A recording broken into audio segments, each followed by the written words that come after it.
काँग्रेसने सुनेत्रा पवारांबद्दल गुंगी गुडिया असं ट्विट केल्यानंतर राष्ट्रवादीच्या नेत्यांनी गंभीर इशारा दिलाय। माफी मागा अन्यथा गाडी आणि तोंड एकाच वेळी फुटेल असा इशारा राष्ट्रवादीच्या शेळकेंनी हर्षवर्धन सपकाळ यांना दिलाय।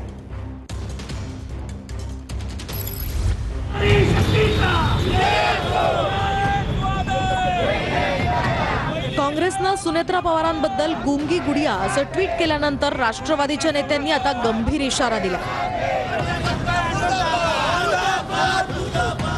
24 तासांमध्ये माफी मागा अन्यथा गाडी फोडू तोंड फोडू असा इशारा राष्ट्रवादीचे नेते सुनील शेळके आणि संजय काकडेंकडून देण्यात आलाय।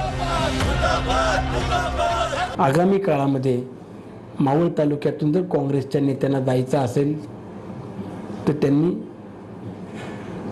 सुमित्रा वहिनींची पहिली जाहीर माफी मागितली पाहिजे, अन्यथा गाड्या आणि तोंड एका टायमाला फुटतील। आम्हाला आता आम्ही 24 तास पत्र मी काल पाठवले रात्री 10 वाजता। 24 तास आम्ही वाट पाहणार आहे। त्याच्यावरती अधिवेशन असते, कारणाने पवारसाहेबांनी राहुल गांधी सभागृहात असतील, 24 तासानंतर त्याची ॲक्शन घेतली जाईल ना। जिथेही दोघं असतील तिथं आमचे कार्यकर्ते जाऊन त्यांना बरोबर सरळ करतील। दुसरीकडे राष्ट्रवादीचे नेते संजय काकडे यांनी याच मुद्द्यावरून शरद पवारांना लक्ष्य केलंय। जे काँग्रेस महिलांना सक्षमीकरण म्हणून संबोधतं, जी राष्ट्रवादी आज शरद पवार गट की जे महिलांना 50% आरक्षण दिलं असं जाहीर करतो, त्यांनी दिलेलं होतं। त्यांनी पवार साहेबांना महिलांबद्दल जो आदर होता तो आदर कुठे गेलाय? त्यातली त्यात त्यांची स्वतःची सुनेबद्दलचा आदर कुठे गेला हे माझ्या लक्षात अजूनही येत नाही।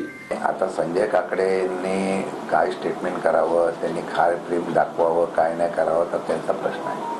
त्यांनी पवार साहेबांना उपदेश देण्याऐवजी पवार साहेबांनी त्यांना किती मदत केली त्याची त्यांना जाणीव आहे। मगाशी तटकरे म्हणाले त्याप्रमाणे जर त्यांना त्या ठिकाणी सूचना केली तर मला बरं वाटेल।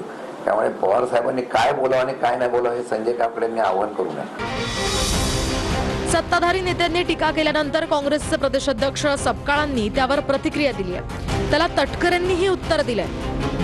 ज्या काही प्रकरण आहेत त्याच्यातलं चुकीचं जे आहे ते चूक आहे, गुंडेगर्दी आली तेही चुकीचं आहे। इतवतच स्त्री दाक्षिण्य हे आमच्यासाठी सर्वतोपरी आहे आणि एका प्रसंगाच्या अनुषंगानं केलेली टिप्पणीला व्यक्तिगत घेऊन तिचा विपर्यास करू नये अशा प्रकारचं देखील एक ट्विट जे खेदाच्या संदर्भात होतं हे कालच काँग्रेस पक्षाच्या वतीनं हे देण्यात आलेलं आहे। विचार दिवाळखोरीचे उत्तम उदाहरण आहे।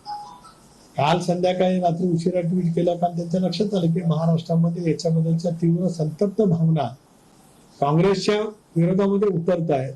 त्याच्यामुळे कदाचित त्यांना पश्चाताप झाला असेल।